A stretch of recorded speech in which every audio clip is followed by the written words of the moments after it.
ശനിയാഴ്ച ആരംഭിച്ച കണ്ണൂർ നഗരത്തിലെ ശ്രീ കല്ലിക്കോടൻ കവത്തിറ മഹോത്സവത്തിന് കൊടിയിറങ്ങി. വൈകുന്നേരം കൂടിയാട്ടത്തോടെയായിരുന്നു ഉത്സവത്തിന്റെ സമാപനം. മഹോത്സവത്തിന്റെ ഭാഗമായി ഇന്ന് പുലർച്ചെ അഗ്നികണ്ഠകണ്ണൻ തിറയാട്ടം നടന്നു. ഇന്നലെ രാത്രി ശാസ്തപ്പൻ, ഗുളികൻ, വിഷ്ണുമൂർത്തി എന്നീ ആരാധനാമൂർത്തികളുടെ വെള്ളാട്ടവും പുലർച്ചെ തിറയും ഇറങ്ങി.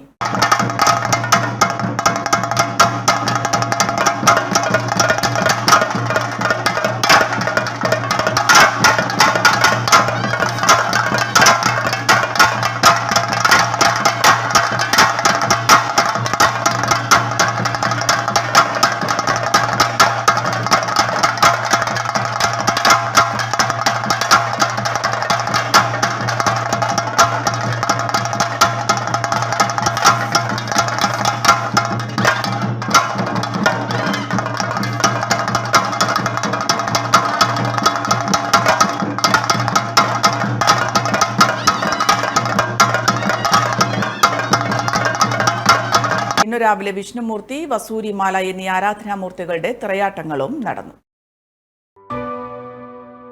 AKG memorial cooperative hospital, Kannur.